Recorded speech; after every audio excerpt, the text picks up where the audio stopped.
Inside every piece of matter are atoms. Atoms are the basic building blocks of everything around us. An atom is made up of a tiny, dense nucleus at the center, which contains positively charged protons and neutrally charged neutrons. Electrons, which are much lighter and negatively charged, orbit this nucleus in regions commonly referred to as electron clouds or shells. The number of protons defines what element the atom is. For example, all hydrogen atoms have 1 proton, and all carbon atoms have 6 protons, while the number of electrons generally matches the number of protons to keep the atom electrically neutral. Neutrons add mass, but don't affect chemical identity. Their number can vary, forming isotopes of the same element. Though the nucleus makes up nearly all an atom's mass, the electron cloud defines the atom's size and its chemical behavior.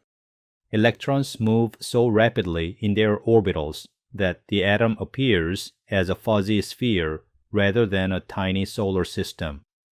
The arrangement and number of electrons in the outermost shell dictate how the atom interacts with other atoms, how it bonds, shares, or transfers electrons, which in turn shapes the properties of molecules and materials we see in everyday life.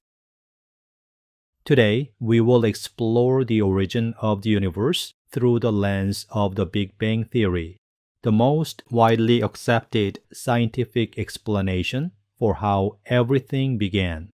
According to this model, the universe started about 13.8 billion years ago from an unimaginably hot, dense point, often described as a singularity. In the first fraction of a second, the universe underwent inflation, an extremely rapid expansion that stretched space itself at speeds faster than light. During this instant, energy began to spread out, cooling just enough to allow the first building blocks of matter to appear. As the universe continued to expand and cool, the first particles, protons, neutrons, and electrons, formed within the first microseconds. After about 3 minutes, these particles fused to create the first nuclei, mainly hydrogen and helium. But it wasn't until around 380,000 years later that the universe had cooled enough for electrons to combine with these nuclei, forming the first atoms. This event released light, what we now observe as the cosmic microwave background, the oldest light in the universe. Hundreds of millions of years later, gravity pulled gas together to form the first stars, which illuminated the universe and began producing heavier elements. As stars grouped together, they formed galaxies, shaped in part by an invisible substance known as dark matter, which acted as a gravitational scaffold. Over billions of years, the universe continued to expand, and at around 10 billion years, that expansion began to accelerate due to a mysterious force called dark energy. Finally, we arrive at the present day, 13.8 billion years after the Big Bang, where humans observe the universe and study its history. This timeline gives us a remarkable picture, from a tiny point of energy to the vast cosmos filled with galaxies, stars, planets, and life. Matter is anything that occupies space and has mass. All matter is composed of particles.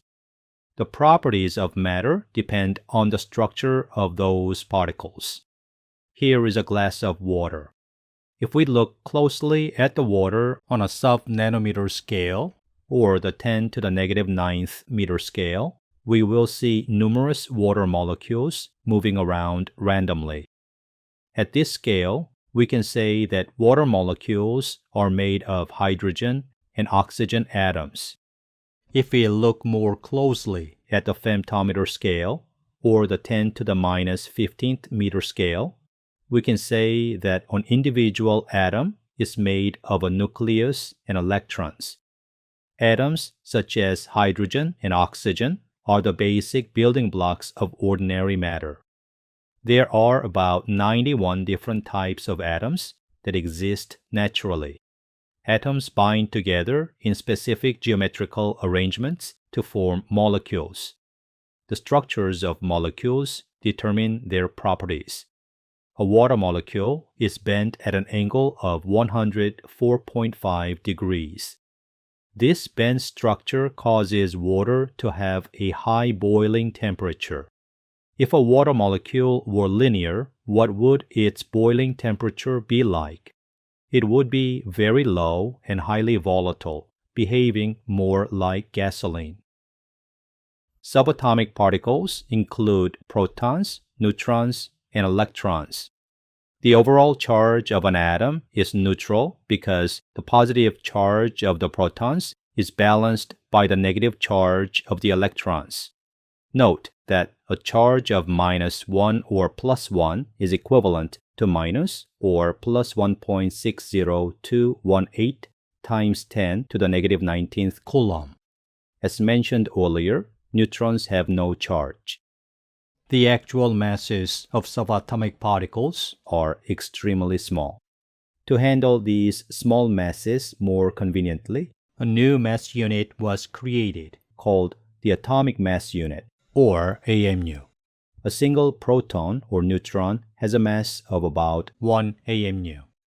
The mass of a single electron is approximately 2,000 times smaller than the mass of a proton or neutron, which is reflected in the AMU scale. The atomic mass unit is defined as 1/12 of the mass of a carbon atom containing 6 protons and 6 neutrons. 1 AMU is equivalent to 1.66054 times 10 to the negative 27 kilograms. This value can be used as a conversion factor to convert between atomic mass units and kilograms. Note that the number of protons defines the element. This will become clearer in the next slide. Elements are identified by their atomic number, denoted by a capital Z. The atomic number is simply the number of protons in an atom's nucleus. Elements are represented by chemical symbols. Here is an example. The capital letter C represents the element carbon. The subscript number on the left side of the symbol is the atomic number of the element. The superscript number represents the mass number of the element. In general, the atomic number is omitted. The chemical symbol for this element, carbon, is read as carbon-12. The atomic number is the number of protons in the nucleus of an atom of a particular element. The mass number is the total number of protons plus neutrons in an atom. Isotopes are atoms with identical atomic numbers but different mass numbers. Let's try a practice problem.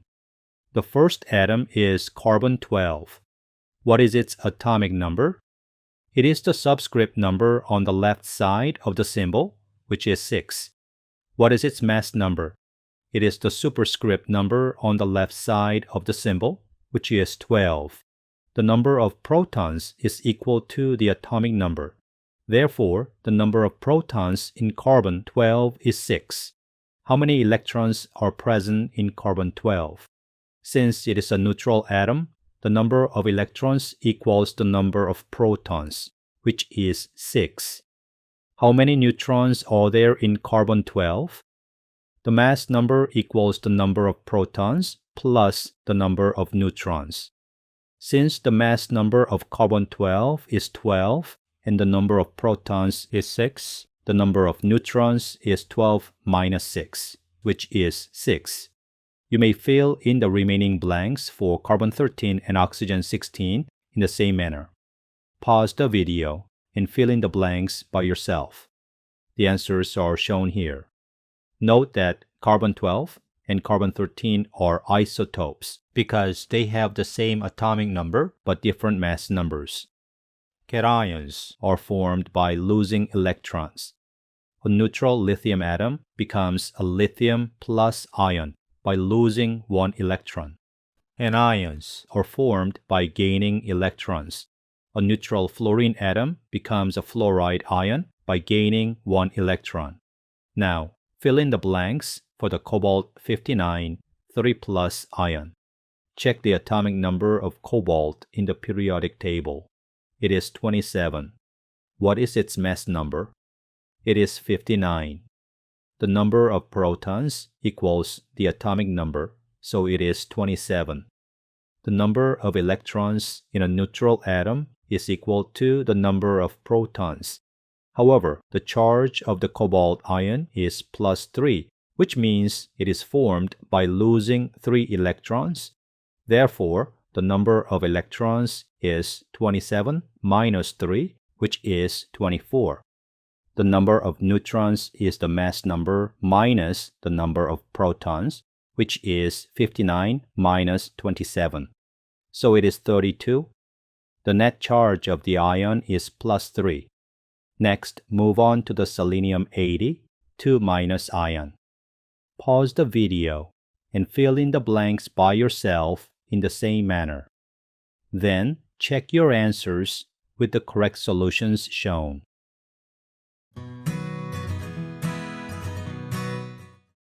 Now, let's try an online activity to reinforce our understanding of the structure of an atom. Log in to the course site on the 2L. Click the Content tab at the top.